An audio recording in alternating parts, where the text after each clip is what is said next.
Hey guys, this is David with the Mortgage Edge podcast brought to you by Click and Close Mortgage. Today I got a very special guest from San Antonio, Texas, Sebastian Montante. How you doing, sir? I'm pretty good. How are you doing? Thanks for having me. Thanks for being on the show. So, Mr. Realtor, killing it in the market, but you're kind of unique, man. You're still kind of a rookie, but you're putting up better numbers. How long have you been a realtor? I've been a realtor since it's been about 4 years, and I'll tell you a little bit about the journey, how it started. Before that, before I was a realtor, I was living in Taiwan for about 4 years. I came back. I was working for my uncle's construction company in Laredo, Texas. Getting not doing that well, and I was seeing that people were killing it in the real estate world. And I said, "Hey, I've always been a personable guy. I can do that." And so I decided to, take the classes, do the test. And so I was working for another brokerage for about 8 months, and that was a rude awakening. I didn't do one deal in those first 8 months of my career, so just eating away at my savings. And so came a point where I was like, okay, well, I have to make a difference to see, how I can start being a little bit more successful. So I joined my current brokerage, Exquisite Properties, who are absolutely great. And I joined as a showing partner. And the showing partner position is a 1 year position where you work under an experienced agent for a full year. We did actually 56 deals. So it's like you're getting the repetitions that actual realtor should be getting, coming face to face with all those different circumstances that you see as a realtor, and then you're able to learn from that. So it's more like a master's program, in a 1 year master's program in becoming a realtor. So I learned so much. And then so I went on my own starting the second quarter of 2023. I was salaried as a showing partner, and then I went out my own. I basically doubled my income, doubled volume, of course, and that was a great experience that first year. And then 2024 was my first full year, um, and again, a doubled production as well. So it's been doubling and doubling and doubling. I'm meeting more and more people, helping more and more families out. So I'm super grateful for Exquisite Properties and being able to be in the position that I am now, and being able to help, as like I said, as many families as I've been able to help. That's a great story. So let's unpack that a little bit. I Sure. want to go all the way back to living in Taiwan. So, so how does that happen? Were you? I mean, what did you do for a job? Everybody, So, I was at UTSA. So originally from Laredo, Texas. Once I graduated high school, went to UTSA. At UTSA, one of my best friends gave me the idea that he was starting to study Chinese. We're both fluent English and Spanish, and so he had the idea of studying Chinese, and it just kind of struck a chord with me. So I started taking Chinese at UTSA. I did a couple study abroad programs in China, and then once I graduated with a political science degree in 2015, I was like, well, if I'm serious at all about learning the language, I'm going to go back to Asia, either whether it be China or Taiwan, to keep learning. yeah, So. I I applied for to teach English in China. There was no availability in China, so they offered Taiwan.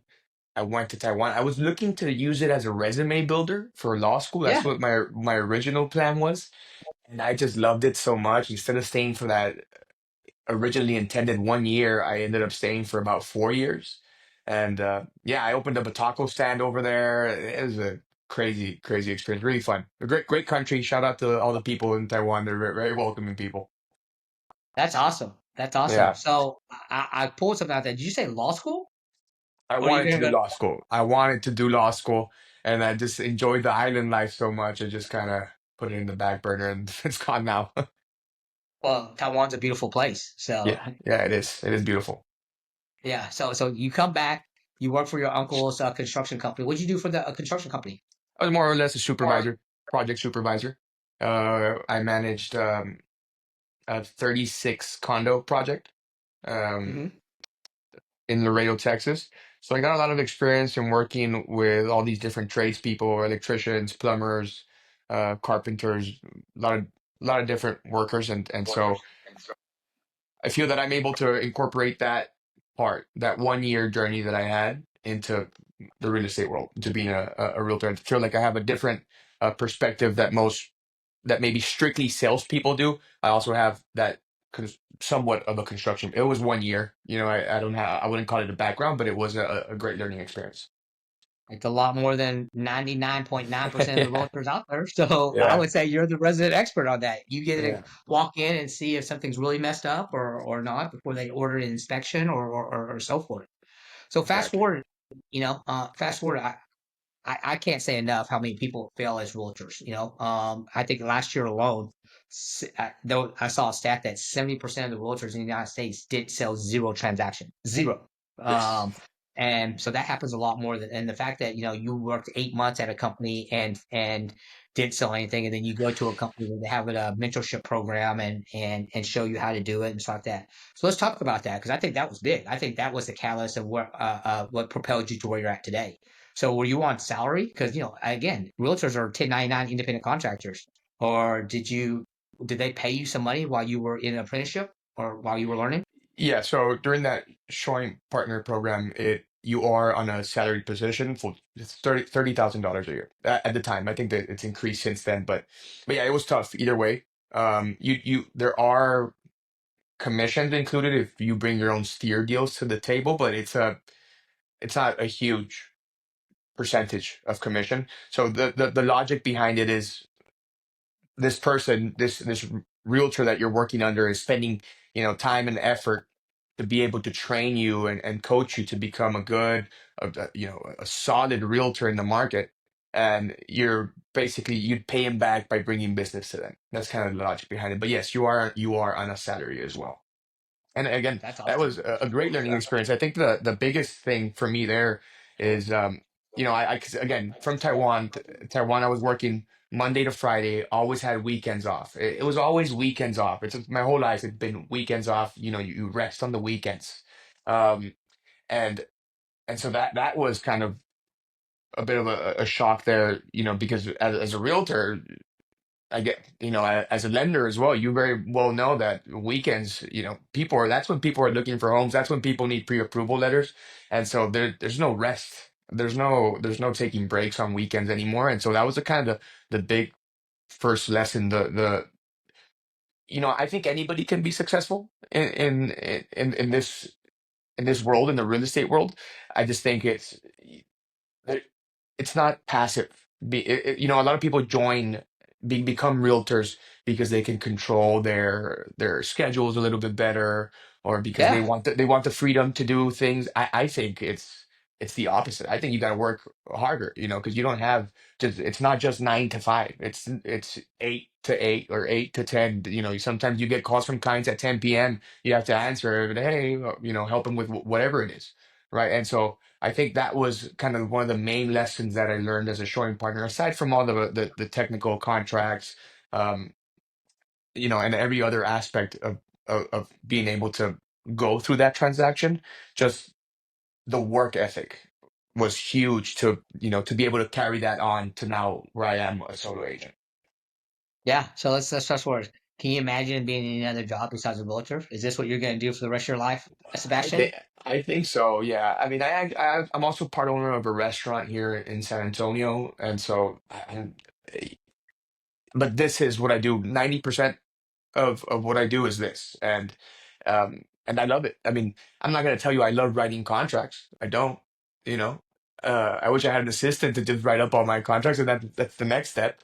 Um, but what I do love is I love helping people, different type of people with different personalities, all kind of get them to that same goal of home ownership.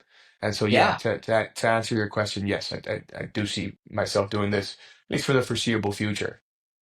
Well, they have that. It's called a transaction coordinator. You take it once it goes under, they write the Yeah. contract, they process it. So it sounds like that's the next evolution or the next step. So let's talk about a little bit about the real estate market in San Antonio, man. 2024 was supposedly one of the toughest years for mortgage for real estate. They say it was the worst year in 20 years, even worse than 2008. But yet your numbers show that you did really well. My numbers show that we did really well. What do you think the secret to your success was last year? Um, I mean, I think aside from the work ethic, I'm here, for me, being a realtor, being a good real estate sales agent, there's the transaction part of it, there's the showing homes, but I think the main part is the prospecting. Where are you getting your leads? So I'm Yeah. here, almost every day from 9 to maybe about 4, depending on, of course, everything changes depending on how many homes you're showing or how many buyers you have. But what I'm trying to say is that I'm here and having a lot of time throughout the day where I'm making calls, where I'm prospecting my current database. Um, just to see if they know anyone that's interested in the market, if they what happened to their home search. I think the follow up is very important, and I think um, us as a company, Exquisite Properties being a Zillow Flex team, I saw a statistic that 70% of all people that purchased a property in 2024 went through Zillow. They use Zillow at some point to find a home. And I think for me, being able to position myself in a company like Exquisite Properties that's a Zillow Flex team, it, it hasn't been slower for me. 2024, uh, I've read the same articles where 2024 was a very slow year. It has not been at all for me. It was my best year, actually. Yeah. So I think, you know, and for those that don't have Zillow Flex, being able to, to market yourself and do the follow-up. I think the follow-up is the most important part here in terms of the prospecting, because you'll get a lead and they're like, hey, we're not ready right now. And so you just kind of forget about them. But if you're constantly checking in with them, as you do, I love your follow up, by the way, Dave. A weekly follow up, that's super important. So I think that's how you're able to separate yourself. And there's no secret to it, right? It's just actually doing it, making the call. Even if there's no answer, making the call, sending the text, sending the emails, and staying in front of your clients. Well, let's talk about that a little bit. So I'm in a coaching program for, yes, we do these podcasts, but my day, what pays the bills is we're a mortgage lender. We're a national lender on all 50 states. And, one of the things that our coaches teach us to do is touch base with our realtor base, whether it's on the phone, a text message on the weekends. You get a text message every weekend. What does it say? Hey, my team's working on the weekends. If you need us, call this number. You know what? I'm not talking to you specifically. I'm talking to whoever answers that phone. So it may be really specific to one client or whatever, but you got to meet your client where they want to be met, whatever form of communication they want to talk to you in. And today we have such a robust form of communication. Some people like to talk on the phone. Some people like to text. Some people like to go to talk through social media. Some people talk to, there's so many forms of communication now that you should be able to talk to whatever form of communication they want to communicate on. You should be it's really important to communicate on all forms. Also, that's Yeah. that branding is everything now. As a real estate agent, one of the things that we're teaching our realtors is get your name out there. And when they think of when they think of Sebastian, it needs to be all they think about is real estate. You need to be everywhere, Sebastian. You need to be on TikTok. You need to be on Instagram. You need to be on social. You need to be on YouTube. You need to be on I'm not on all. TikTok. I'm not on Yeah, TikTok. That's the only one. That's the only one I don't do. But yeah, you're right. You're 100% right. It should be on. yeah. We have to maximize exposure as much as we can. Well, let's talk about your age group, your demographic. Millennials and Gen Z. Millennials and Gen Z make up 75 million of the population size. What age group is that? That's between the ages of 29 to I think 39 or something like that, right? Okay. These I'm people not are sure. looking to buy their first house. 75 million people in the next 3 years. 3 years, 75 million. So you got to meet them where they want to be met. And so I think that's where you come in. I think with the Zillow partnership and everything that you're doing out there to be successful, that's why you're killing out there. And then doesn't it doesn't hurt you that you're bilingual in a in a community that is very strong Hispanic descent. I'll share a stat. You share a stat about Zillow. 20% of all first-time home buyers last year were of Hispanic descent, Oh and wow. they're saying in the next 20 years that number is supposed to be 70%. 70%. First time So home buyers. yeah, first time home Wow. buyers are going to be of Hispanic descent. And that, in Texas, we have a large population, but now you're talking about the whole United States. So, every company is focusing towards that. We here at Click Close have a Hispanic team, the reason why I say that is because the Hispanic community is a little bit different. Normally, I would send an online application for someone to fill out. In my Hispanic community, I either have to meet them face to face or we got to do it over the phone. Take the application, hold their hand, and stuff like that. Not that they can't fill out an online application, but because that's the way they want to do business. And you got to meet your clientele the way they want to do business. Exactly. But I can tell you this. my Hispanic borrowers are the most loyal borrowers there are. Once we get them under contract, once we close them, not only do we have them, but their entire family. We get more referrals from our Hispanic relationships than any other ethnic group out there. We're a loyal people, Dave. I know, I know. That's why I love it. I love it. So let's talk a little bit about what are you doing in 2025? Are you doing anything different? I mean, you doubled every year you've been in business. How's the first quarter of this year for you? It's going great. Yes. I'm trying to think of my numbers, but I don't have it in front of me. Don't worry But yeah, about it. so far so good. I've closed at least 10 transactions already. Um, so great first quarter. My goals here, the way it works here at Exquisite Properties, we have, in order to qualify for a showing partner, that position that I did for a full year, you have to average Mhm. 4 transactions for 4 consecutive months. So basically, get to 16 transactions in 4 months, and you can qualify for a showing partner. The company pays for half of the salary. And so that's where I'm at right now. I have been so busy. I've actually paused myself for leads for maybe the past 2 weeks just because I was getting a little overwhelmed and I need to keep I, I I was fading in the follow-up part. And so Yeah. that's where my goals are right now. So what I'm trying to do is get that showing partner as well as leverage AI, Mhm. ChatGPT, and find a way to create marketing material, um, text, emails to stay in front of my clients because I'm just I'm out there showing homes, writing contracts, and I do feel that I'm missing some people. Some people are falling through the cracks because it's just a little overwhelming. So my goals here is get my own showing partner and be able to improve my follow up while maintaining the same level of transactions that I've been doing. So that's kind of where I am. Hey, hopefully we can double up again. That's the goal. And be able Yeah. to help at least, I think last year I closed, it was 24 families. So I'm on track to beat that. If we can get to 48, I think that'd be a successful year. Uh, I think you and I both will be very happy with that number if you can get to 48 Yeah. and everybody else too. So that'd be awesome. So that's let's talk about one thing you said is real estate is not passive income. Real estate doesn't sleep. I tell people all the time, you have it's a 24/7 job. There's some people that want to talk to you at 8 o'clock at night, and you better be able to pick up that phone or at least get back to them. But what's great about everybody thinks that every realtor, every mortgage guy is just cashing checks all day long and sipping mai tais on the beach. That's not the case. One of the hardest jobs there is like you said, it's 24/7. You spend a lot of weekends out there working when everybody else is playing. You're out there working, but it does give you a lot of freedom, right? If you need to block off 3 or 4 hours, no one's out there telling you what to do, how to do it. You're your own business and entity out there. So I Hmm. can't think industry to be in. And for wealth building, not only are you building wealth for your clients, but you're also building wealth for you. Is there a future where you start buying some real estate yourself, doing some flipping or anything like that? Or Yeah, actually, I was having a conversation with one of my great friends yesterday. We're looking into a property, and hopefully, there's a certain price point that we need to get it at, but that's going to be a project that we're probably going to get into pretty soon. A flip, actually, here in San yeah, Antonio. So, uh, hopefully, we'll see how that goes.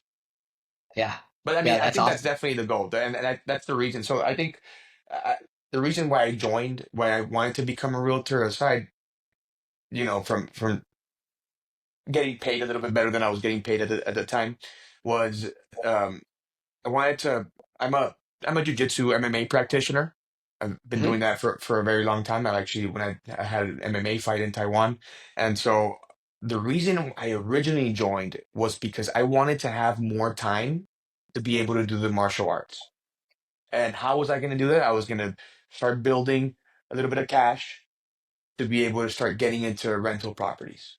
And then that will lead to passive income. And I think the passive income is a lie again, because there's always, even if you have rental properties, something's always coming up.